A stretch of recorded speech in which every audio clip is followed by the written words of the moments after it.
성도 여러분 반갑습니다. 1월 13일 주일 예배 우리 가정 예배로 드립니다. 그동안 잘 계셨는지요? 교회 소식을 좀 전해드리겠습니다. 이은총 어린이 사랑의 헌금을 저희가 전달해 드렸습니다. 270만 원을 저희가 전달했습니다. 성도님들 사랑과 기도에 감사드립니다. 우리 정영광 학생부 전도사님과 우리 조희언 유년부 전도사님이 새해 사역을 시작했습니다. 여러분 더불어서 기도해 주시고 함께 관심 있게 또 격려해 주시면 좋겠습니다. 교회 승합차가 고장이 나서 새 승합차를 구입하게 됐습니다. 작년에 저희가 새 승합차를 위해서 적립을 한 금액이 있었는데 그 금액으로 새로운 승합차를 구입할 수 있게 됐습니다. 하나님께 감사드립니다. 2021년 목장 그리고 교회 사역 그리고 세워질 목자들을 위해서 여러분 기도해 주시면 감사하겠습니다. 현재로서 코로나19가 좀 줄어들고 교회에서 예배 드린다는 전제하에 1월 마지막 주일 1월 31일 날 교회 사무총회를 하려고 합니다. 여러분 함께 기도해 주시면 감사하겠습니다. 이상 교회 소식을 마치겠습니다. 하나님의 말씀 함께 보겠습니다. 오늘 본문은 열왕기상 18장 16절에서 40절에 있는 말씀입니다.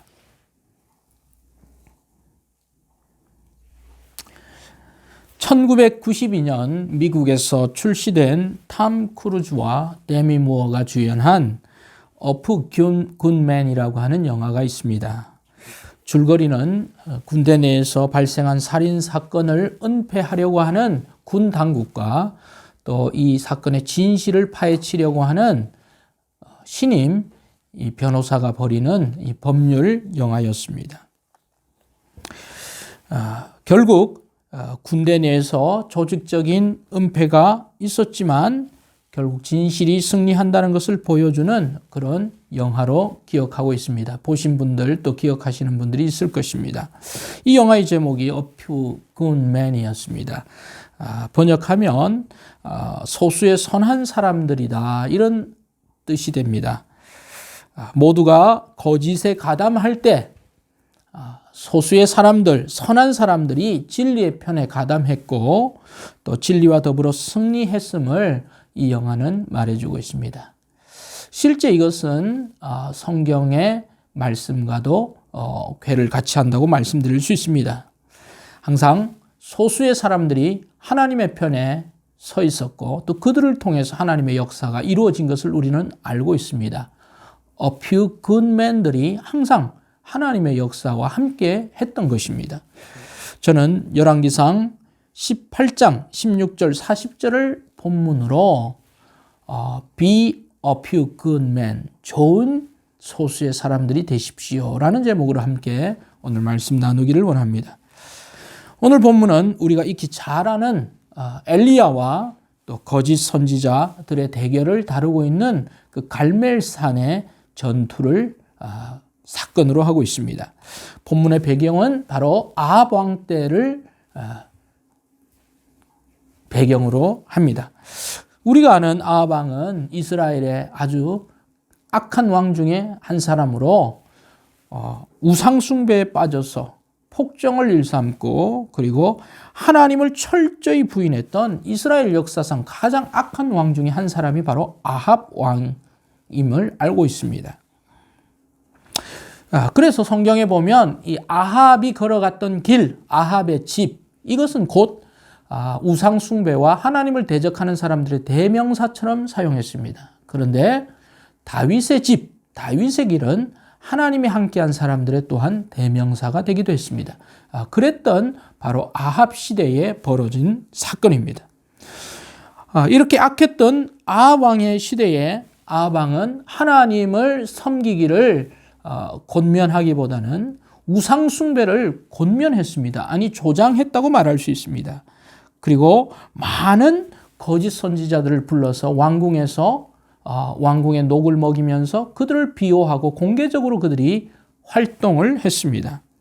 본문 18장 19절을 한번 보겠습니다. 그런즉 사람을 보내 온 이스라엘과 이세벨의 상에서 먹는 바알의 선지자 450명과 아세라의 선지자 400명을 갈멜산으로 모아 내게로 나오게 하소서.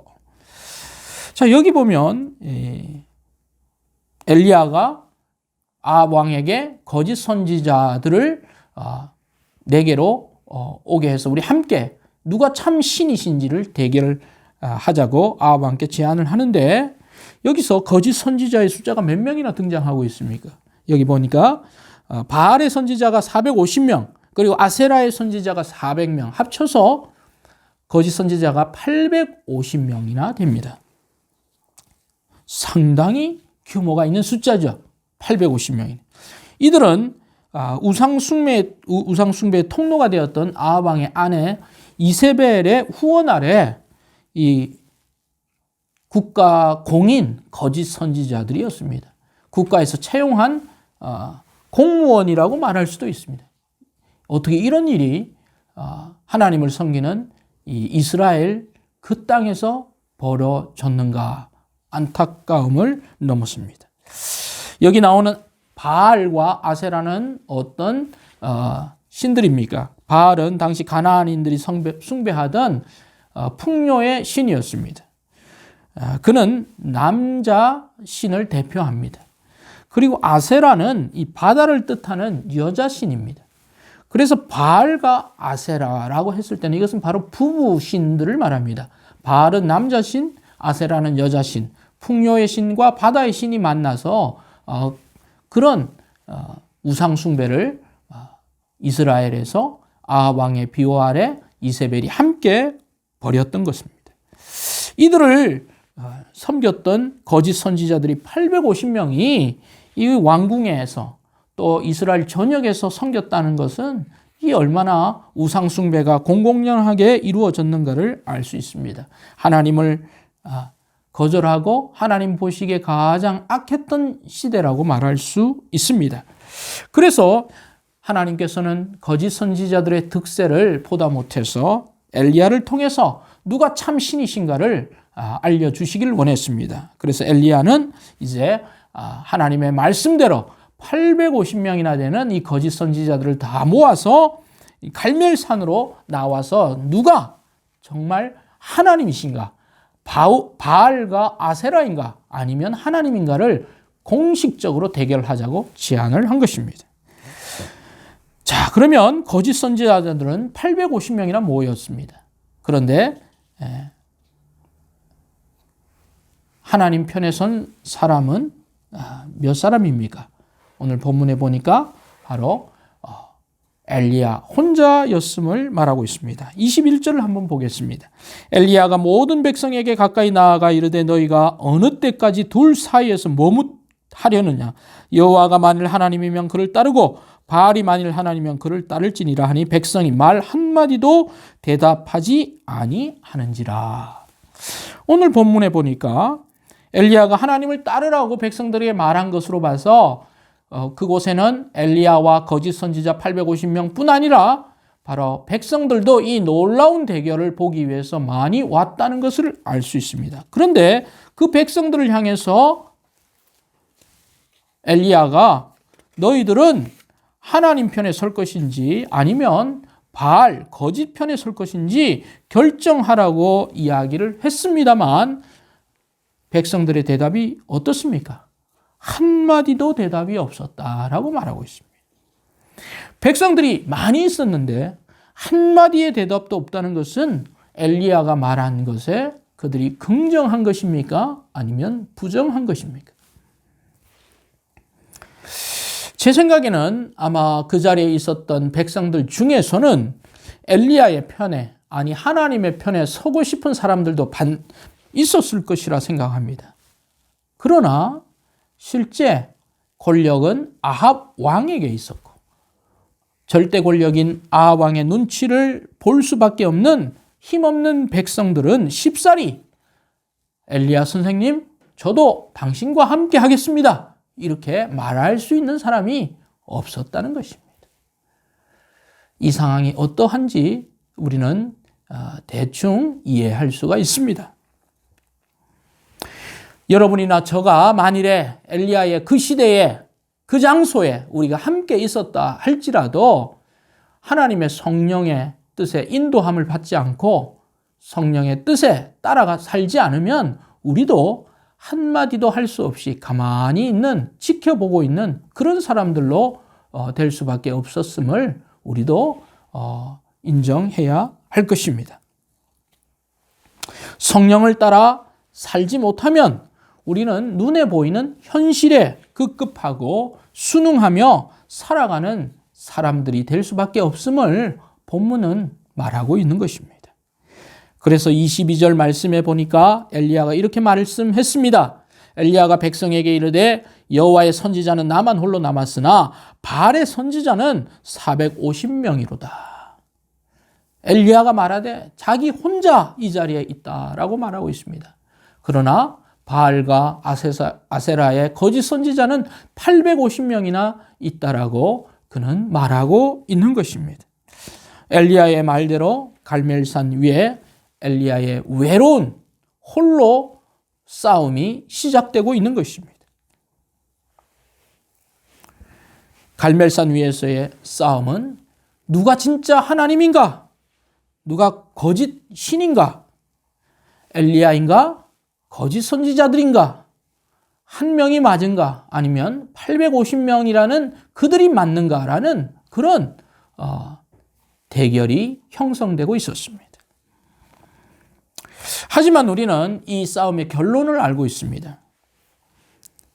엘리야 혼자서 850명을 상대했던 이 처절한 전투가 어떻게 결론 났는지를 우리는 알고 있는 것입니다. 39절과 40절을 보면 하늘에서 불을 내려서 하나님께서 번제물을 태우셨습니다. 그리고 모든 백성들도 하나님이 참 신이심을 이 사건을 통해서 알게 되었습니다. 그리고 거짓 선지자 850명은 엘리야와 뒤에 가담했던 백성들에 의해서 모두 죽임을 당하는 것으로 끝납니다. 이 놀라운 갈멜산에서의 전투에서 우리가 얻어야 될 교훈은 무엇일까요? 하나님은 우리에게 무엇을 알려주시길 원하실까요? 먼저 이 놀라운 승리를 얻기까지에 우리는 엘리야의 외로운 싸움이 있었다는 사실을 간과해서는 안 될 것입니다. 엘리야는 하나님과 더불어 혼자 이 일을 시작하고 이 일을 진행했고 이 일을 마무리했습니다. 많은 백성들이 주위에 있었지만 그들은 엘리야를 독려하지도 격려하지도 못했고 그들은 방관자로, 참관자로, 그들은 지켜보는 사람들로 그 자리에 있었다는 것입니다. 그리고 엘리야의 반대편에서는 엘리야를 해하려고 하는 방해와 적대적인 거짓 선지자들과 절대 권력이 있었다는 것도 우리는 볼 수가 있습니다.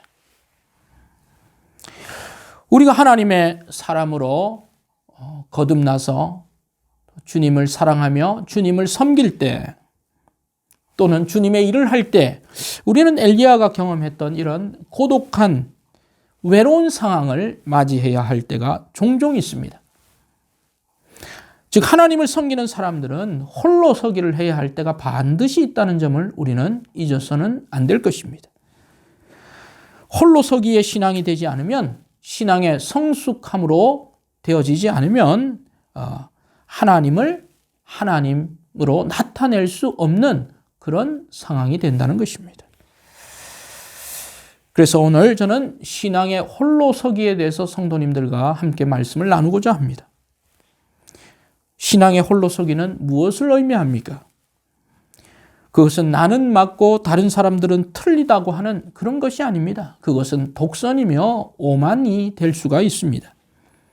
그것은 신앙의 홀로 서기라 말할 수 없습니다. 신앙의 홀로 서기는 나를 불러주신 그 하나님, 나와 함께 하신 그 하나님 앞에서 우리가 단독자로 여러 사람들과 함께 있는 것이 아니라 하나님과 나와 단독자로 하나님 앞에 서 있는 것을 신앙의 홀로서기라고 말할 수 있습니다. 모세는 이집트 바로의 치하에서 호렙산에서 불에 타도 꺼지지 않는 떨기나무 속에서 하나님을 만났습니다. 그 이유는 어떤 역경과 어려움에도 하나님께서 주신 그 사명을 감당하며 묵묵히 자신의 길을 걸었습니다. 그것을 할 수 있었던 원동력은 바로 하나님과 단독자로 하나님을 만났기 때문입니다. 뿐만 아니라 우리가 잘 알듯이 이사야도 성전뜰에서 하나님을 만나서 하나님의 사람으로 소명을 받고 그는 철저히 하나님을 부정하던 그 시대에 하나님의 말씀을 전했던 선지자로 사명을 감당했습니다. 우리가 아는 성경의 많은 인물들은 반대 세력의 숫자나 규모나 명성에 따라 그들이 좌지우지되는 삶을 살지 않았고 하나님 앞에 단독자가 되어서 묵묵히 하나님이 부르시는 대로 하나님이 인도하시는 대로 자신들이 맡겨진 사명을 감당했다는 사실을 성경에서 볼 수 있고 성경은 그것을 말씀하고 있습니다. 모세가 그러했습니다. 그리고 이사야가 그러했습니다. 다윗이 그러했습니다. 스데반 집사님이 그러했습니다. 우리 예수님이 그러했다는 사실을 우리는 알고 있습니다. 그래서 거듭난 그리스도인들은 세상의 시류나 세상의 어떤 분위기나 주변 상황에 왔다 갔다 하는 그런 사람들이 되어서는 안 될 것입니다. 야고보서 1장 6절 7절에 있는 말씀처럼 오직 믿음으로 구하고 조금도 의심하지 않는 그런 믿음에 견고한 사람들이 되어야 하는 것입니다. 골로새서 1장 23절에 있는 것 같이 믿음에 거하고 터 위에 굳게 서서 복음의 소망에 흔들리지 않는 그 사람들, 그들이 바로 그리스도인이라 말할 수 있고 또 그들을 통해서 우리는 하나님의 역사가 지금까지 이루어져 왔다는 사실을 알 수 있습니다. 이것이 바로 그리스도인이 감당해야 될 홀로서기의 신앙이라고 말할 수 있습니다. 우리는 마치 바람에 밀려 요동하는 바다 물결 같은 이리저리 흔들리는 사람들의 규모나 명성에 의지하려고 하는 그런 사람들이 되어서는 안 될 것입니다. 사랑하는 대전교회 성도 여러분, 믿음의 홀로서기를 합시다. 하나님 앞에 단독자로 하나님 앞에 서 있는 저와 여러분 되기를 소망합니다. 사람들이 얼마나 많이 모였나? 사람들이 몇 명이나 우리 편인가? 힘 있는 사람이 어디에 서 있는가? 그런 것의 눈치를 보고 그런 것을 바라보는 그런 사람들이 되어서는 안 될 것입니다. 우리는 그런 것에 신경을 끄고 하나님이 어디 계시고 하나님의 뜻이 어디에 있고 하나님의 사람들이 늘 어느 편에 있는가를 촉각을 곤두세우며 또 그 일에 함께하는 엘리야와 같은 그런 사람들이 되어야 할 것입니다. 이것이 바로 하나님 앞에 서 있는 홀로서기가 된 사람들의 모습이라 말할 수 있습니다. 엘리야가 보여주었던 모습입니다. 그리고 우리가 따라가야 할 모습입니다. 그리고 우리가 또한 보여주어야 할 모습이기도 합니다. 사람들의 숫자에 따라서 진리는 결코 결정되는 것이 아니라는 것입니다. 사람들의 규모에 따라서 진리가 결정되지도 않습니다. 절대 권력이 누구 편인가에 따라서 진리가 결정되는 것도 아니라는 것입니다. 오직 살아계신 하나님과 하나님의 뜻이 진리를 결정하는 것입니다. 그것이 유일한 기준입니다. 성경이 유일한 기준이 되는 것입니다. 그래서 홀로서기가 된 사람들은 사람들을 바라보기보다는 하나님을 바라보는 것입니다. 신앙의 홀로서기를 하는 사람들은 주변을 바라보기보다는 자신을 불러주신 자신의 안에 있는 하나님의 음성을 늘 귀 기울이는 사람들입니다. 성도 여러분, 주님 앞에 단독자로 홀로서기가 되는 홀로서기를 추구하는 그런 신앙인이 되어 가시기를 바랍니다. 견고한 신앙인이 되어야 합니다. 시류에 따라서 흔들리는 그런 사람들이 되어서는 안 될 것입니다. 주변에 누군가의 말에 흔들리고 또 그것에 신경을 쓰는 그런 사람들이 되어서는 안 됩니다. 주님이 만족하고 주님이 기뻐하고 주님이 어디 계신가를 늘 생각하며 주님을 따라가는 그런 용기 있는 사람들 편에 여러분이 제가 서 있어야 할 것입니다. 이것이 바로 신앙의 홀로서기라 말씀드릴 수 있습니다. 그러할 때 우리 주님은 그런 사람들을 통해서 새 일을 진행해 나가십니다. 그런 사람들의 공동체에 하나님께서 복을 주십니다. 그리고 그들을 통해 주님의 일을 이루어 가신다는 것입니다. 요즘 코로나 전국이다 보니까 민심이 흉흉하고 많은 좋지 않은 이야기들이 들려옵니다. 하나님과 교회를 향한 비난은 더욱 거세어지고 또 사탄과 마귀는 그것을 더욱 조장하고 교묘하게 이용하고 있습니다. 사람들은 그것에 또 그런 것을 분별력 없이 받아들이는 경향도 있습니다. 그러나 성도 여러분, 이런 것에 우리는 너무 신경 쓰지 말아야 할 것입니다. 중심을 잡아야 한다는 것입니다. 하나님의 말씀에 우리는 깨어 있어야 합니다. 사탄, 마귀가 사용하는 그런 방법에 우리의 정신을 우리는 쏟아 부을 때가 아니라는 것입니다. 성도 여러분, 하나님과 조용한 시간, 하나님과 함께 있는 시간을 이럴 때일수록 여러분 반드시 보내시기를 바랍니다. 그래야 하나님의 뜻과 하나님의 방향을 분별할 수 있고 깨어서 하나님의 인도하심을 받아서 살아갈 수 있는 것입니다. 하나님의 말씀에 여러분의 오감을 집중하시기 바랍니다. 말씀을 듣되 집중해서 들으시길 바랍니다. 그리고 그 말씀을 더욱 묵상해서 여러분의 것이 되고 하나님의 음성을 듣는 우리 성도님들 되시고 그 지혜로 이 흉흉한 전국을 이겨나가시는 성도님들 되어야 할 것입니다. 앞으로도 우리의 믿음은 계속적으로 시험받을 것입니다. 그리고 방해받을 것입니다. 그리고 사탄은 끊임없이 비난할 것입니다. 그러한 때에도 믿음의 단독자가 되어서 홀로 서기가 되어진 성도가 되어서 신앙의 선배들이 걸어갔던 진리의 길, 그 길, 외로운 길, 고독한 길, 그러나 하나님이 함께 하시는 그 길을 묵묵히 흔들리지 않고 걸어가시는 a few good men들이 되어 주시기를 바랍니다. 하나님의 선한 소수의 사람들, 그들이 바로 이 방송을 듣는 저와 여러분들 되어야 할 것입니다. 살아계신 하나님은 지금도 우리와 함께 하시며 지금도 하늘에서 불을 내리시든지 복을 내리실 준비를 하고 있습니다. 하나님은 지금도 하나님을 바라보는 엘리야와 같은 사람들을 찾고 있습니다. 여러분이, 여러분의 목장이, 또 우리 대전교회가 이 시대에 하나님이 찾는 좋은 사람들, 소수의, 아니 더 많은 다수의 좋은 사람들이 되어야 하지 않겠습니까? 좋은 공동체가 되어야 할 것입니다. 이번 한 주도 하나님과 독대하시고 하나님과 만나시고 하나님의 말씀의 귀를 기울이시며 주님의 음성을 들으시며 이 험한 시류를 이겨나가시는 우리 여러분들 되기를 주의 이름으로 축복하고 기도합니다. 기도하겠습니다. 하나님 아버지 감사합니다. 엘리야가 하나님만 바라보며 나아갔던 그 믿음의 길에 우리 대전교회 성도들도 그 길로 함께하게 하여 주시고 사람들이나 주변을 바라보기보다는 함께 하시는 그 하나님과 하나님의 말씀에 귀를 기울이며 세상을 이기는 성도들 되게 하여 주옵소서.